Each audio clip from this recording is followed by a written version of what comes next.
Mabilis na lumipat ang oras sa susunod na araw, ngayon ang guro ay nag-uusap sa mga diskarte para sa mga tower at dungeons. Ngunit ang pagkakaroon ng mga talento ng pagmamasid at pag-browse, hindi ko kailangang bigyang pansin ang pag-unawa sa nilalaman ng klase ng teorya. Ang pagmamasid at pag-browse ay nagpapahintulot sa akin na obserbahan ang mga tao sa loob ng aking larangan, kahit na makita ang mga nilalaman ng kanilang mga smartwatches, at pinapayagan din akong magbasa ng impormasyon sa isang computer sa anumang oras ng walang daluyan. Pagkatapos ng klase, paalalahanan ng guro ang lahat na huwag kalimutan na suriin, dahil sa lalong madaling panahon ay isang nakasulat na pagsusulit. Nang umalis ang guro, hindi maiwasang magreklamo si Chenayon kung bakit kailangan nating malaman ang lahat ng kaalamang teoretikal na ito. Hindi ba dapat nating ipakita ang aming mga kasanayan sa totoong labanan? Tila ang kanyang mga salita ay naging katotohanan. Ang susunod na pangalawa, ang klase ng katotohanan ay itinulak ng bukas, at ito ay naging tagapagturo na inaalam ang lahat na magtipon sa parisukat sa loob ng 20 minuto. Nang marinig ang balitang ito, si Chenayon ay ecstatic. Tulad ng inaasahan niya, ipinapadala ng tagapagturo ang lahat upang lumahok sa praktikal na pagsasanay. Pagdating sa lugar ng pagsasanay, ang tagapagturo ay hindi detalyado ng marami at agad na nagsimulang bumubuo ng mga grupo. Ang bawat koponan ay binubuo ng 4 na miyembro, at para sa pagiging patas, ang mga mag-aaral na may mas mababang ranggo ay ipinaraise sa mga may mas mataas na ranggo. Bukod dito, ang mga pangkat na ito ay mananatili hanggang sa midterm na mga pagsusulit. Matapos ipaliwanag ang mga pangunahing kaalaman, ipinakita ng tagapagturo ang mga pangkat sa isang malaking screen. Wala akong pakialam sa koponan ng protagonista, ngunit sa aking sorpresa, pinagsama ko si Yuyena. Tulad ng lahat ng mga klasikong trope sa mga nobela, ang protagonist ay palaging may isang pangkat na nakabangga sa kanya at pagkatapos ay hinihimok ang balangkas. Sa orihinal na setting ng aking nobela, si Yuyena ay isa sa mga pangunahing karakter. Siya ang tagapagmana sa pinakamalakas na guild sa bansa, kakanyahan ng makitid, at isang inapo din ng prestihiyosong pamilya. Sa unang bahagi ng nobela, nakatayo siya sa kabaligtaran ng kalaban, si Kim Suho, ngunit sa kalaunan, sila ay naging mga kasama na may ibinahaging mga mithiin. Bagaman hindi ko alam kung bakit siya nasa aking koponan, isinasaalang-alang ang aking sitwasyon, mahalaga na makisali kay Yuyena. Ang mas makabuluhan ng aking papel sa balangkas, mas maraming SP na kikitain ko. Lihim kong napagpasyahan na makahanap ng isang paraan upang maakit ang pansin ni Yuyena. Sa sandaling iyon, si Yuyena, na nagpapahinga, ay nakarinig ng isang tumatawag sa kanya. Pag-ikot, ito ay naging mga kapwa-miyembro ng koponan na sina Jin Hosong at Heizuki. Bagaman nasisiyahan ang dalawa, hindi napansin ni Yuyena na sila ay mga kasama sa koponan sa sandaling iyon. Kapag nakumpirma niya ito, agad niyang binago ang kanyang saloobin at naging magalang. Gayunpaman, tila mayroon lamang silang 3 tao. Naririnig si Yuyena na nagtataka kung sino ang iba pang kasamahan sa koponan, kinuha ko ang inisyatibo upang sumulong. Wala siyang impresyon sa akin, ngunit hindi ako maaaring kumilos ng walang kabuluhan dahil alam kong hinamak ni Yuyena ang mga mahina na tao.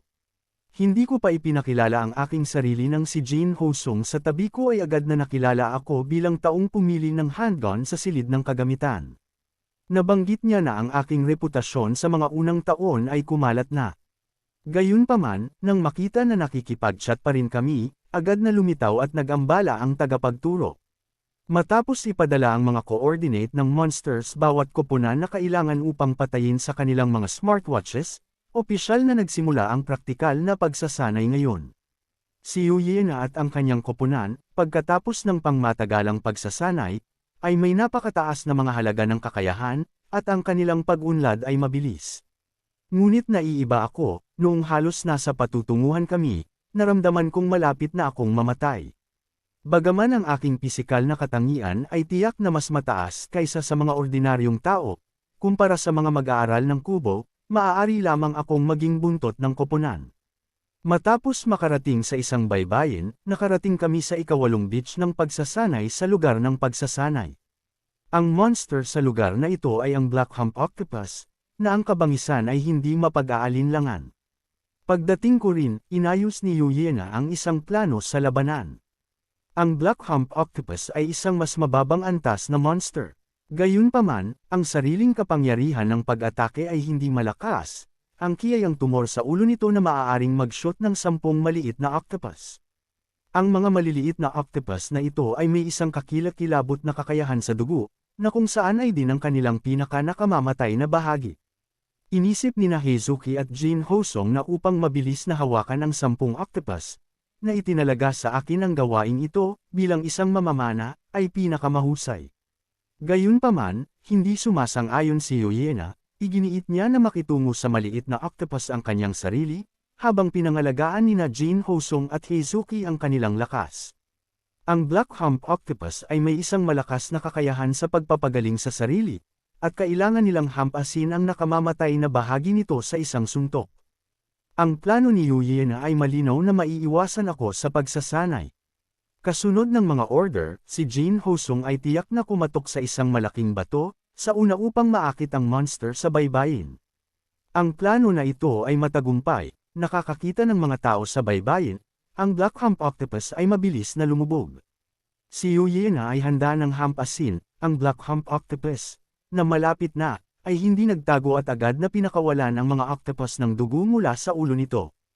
Ang mga maliliit na monsters ay hindi kapani-paniwalang mabilis, kahit na nakita ni Jin Hosong ang pag-atake, hindi siya maaaring yumigtad. Sa kabutihang palad, kumilos si Yuliana sa oras na pinlano, matagumpay na pinapatay ng kanyang letigo ang bawat pugita.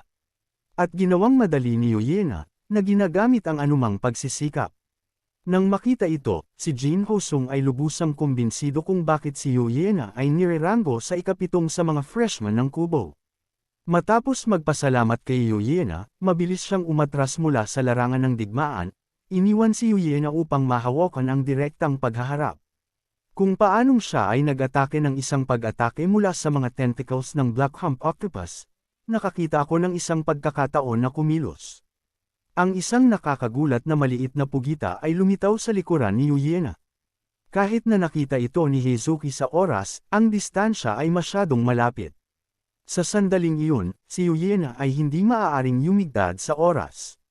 Sa sorpresa ni Yuliana, na sinamahan ng tunog ng isang putok, ang krisis ay agad na naiwasan.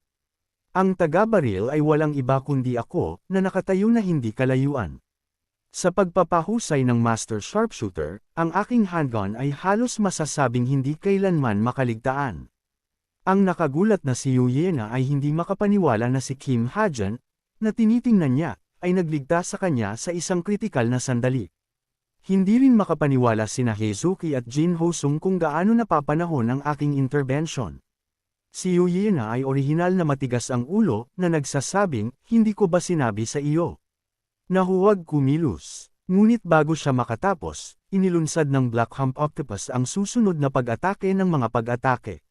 Sa oras na ito, ang mga octopus ay naiiba sa impormasyon dahil hindi lamang 10-10 ngayon, ngunit 12-12 ng kahit na si Yuliana ay hindi makayanan. Hindi ako nagpanik sa pamamagitan nito, bagaman, sa kabila ng malaking bilang ng mga monsters, hindi sila matalino, at ang kanilang mga pattern ng paggalaw ay madaling makuha. Ang sandaling ito ay ang pinakamahusay na oras upang ipakita ang aking mga kasanayan, dahil ang aking Master Sharpshooter ay nagkaroon ng isang espesyal na kasanayan oras ng bullet. Maaari itong mabagal ang daloy ng oras sa loob ng 3 segundo. Ang tanging dapat kong gawin sa susunod ay ang mabilis na pagbaril sa bawat octopus ng dugo. 3 segundo ay hindi mahaba, sa mga mata ni Yuliana at ang iba pa, halos ilang mga paghinga lamang. Ngunit nang lumingon sila sa likod, bigla nilang nahanap na ang maraming mga octopus ay lahat ay binaril sa isang salon.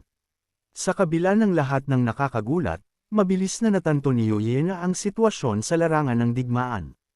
Kung wala ang maliit na octopus, ang kahinaan ng Black Hump Octopus ay hindi na protektado. Sa isang iglap lamang, ang kanyang letigo ay lumipad at mahigpit na nakabalot sa kahinaan ng Black Hump Octopus. Kasabay nito, mabilis na hinimok ni Yuliana ang kanyang mga kasamahan sa koponan na atake. Si Heizuki at Jin Hosong ay hindi nag-atubiling sa 1 segundo at tumalon sa ulo ng monster. Sa susunod na sandali, parehong pinakawalan ang kanilang magic power, at sa ilalim ng kanilang malakas na pinagsamang pag-atake, ang Black Hump Octopus ay hindi nakakagulat na pinatay sa lugar. Ang tunay na misyon ng Combat Mission of Truth Class 5 ay nakumpleto. Nang makita na ang lahat ay sa wakas ay nalutas, hindi na ako nagpatuloy sa pagsusumikap ng aking sarili at humiga. Ang paggamit ng oras ng bala sa kauna-unahang pagkakataon ay halos maubos ang lahat ng aking enerhiya. Naririnig ang anunsyo na ang kabuoang oras ng Team 5 ay 58 minuto at 58 segundo, si Uyena ay lumitaw na labis na nabigo dahil ang resulta na ito ay nagre-ranggo lamang sa ika-19. Ito ay hindi hanggang sa bumalik sa silid-aralan at kinumpirma ang mga oras ng lahat ng mga koponan mula sa malaking screen na napagtanto ni Uyena na hindi siya namamatay. Bagaman ang Academy ay kalkulahin ang mga individual na marka ng hiwalay, dahil ang mga drone ay kinukunan ng buong kurso, kung ano ang naging hindi nasisiyahan sa kanyang hindi nasisiyahan sa Chenayon muli. Ang koponan ni Nayon ay nagre-ranggo sa ika-4. Nang dumating si Uyena sa Cube Academy, napagpasyahan niyang palayain si Chenayon mula sa simula, ngunit nawala siya sa unang sesyon ng pagsasanay. Ang naging mas mahirap para kay Uyena na tanggapin ay ang isang batang malapit na patuloy na nakatingin kay Chenayon. Si Uyena ay bumagsak kay Chenayon, ngunit tulad ng naramdaman ni Nayon na may papalapit na, binago ni Uyena ang kanyang pag-uugali at binati si Nayon ng marahan. Ang pakikinig na dumating si Uyena tungkol sa praktikal na pagsasanay, hindi maiwasang makaramdam si Nayon, dahil ang kanyang koponan ay naglagay lamang sa ika-4. Ngunit nang marinig ni Nayon na ang koponan ni Uyena ay nagre-ranggo sa 16, pinuri pa rin niya sila dahil sa pagiging kahanga-hanga, na napansin na ang pagkamit ng resulta na ito sa isang pagdrag tulad ng isang gunman ay kapuri-puri. Ngunit si Uyena ay nagkasalungat sa loob. Tulad ng nabanggit ni Nayon, maabot nila ang kanilang patutunguhan sa loob ng 10 minuto, ngunit dahil sa akin, 50 minuto ang nasayang. Sa kasunod na labanan, may mahalagang papel ako. Ang pagpatay sa 12-dosenang mga octopus ng pagsuso ng dugo na may mga magic bullet, lalo siyang nag-usisa tungkol sa kung sino talaga ako. Sa mga araw kasunod ng praktikal na pagsasanay, napunta ako upang sanayin ang aking katawan. Naalala ko lamang na suriin ang mga natamo mula sa nakaraang labanan. Sa kasalukuyan, ang kasanayan ng aking talento ay nadagdagan ng 20% na na-trigger ng lock. Ang aking pangunawa ay nadagdagan ng 0.03, at ang aking pangitain at pagdinig ay umunlad. Ang aking mga kakayahan sa pandama ay mapapahusay sa hinaharap. Samantala, sa pamamagitan ng pagsangkot sa storyline ni Uyena, nakakuha din ako ng ilang daang XP. Sa panahong ito, sa pamamagitan ng pag-eehersisyo, marami sa aking mga kakayahan ang bumuti. Matapos suriin ang lahat ng mga kamakailang mga natamo, natapos ko ang pagsasanay ngayon. Sa gabi, sa marangyang lugar ng mga dormitoryo ng mag-aaral, si Uyena ay nanatiling huli na nakatingin sa kanyang computer. Ang nilalaman ay ang aking pagganap sa panahon ng pagsasanay.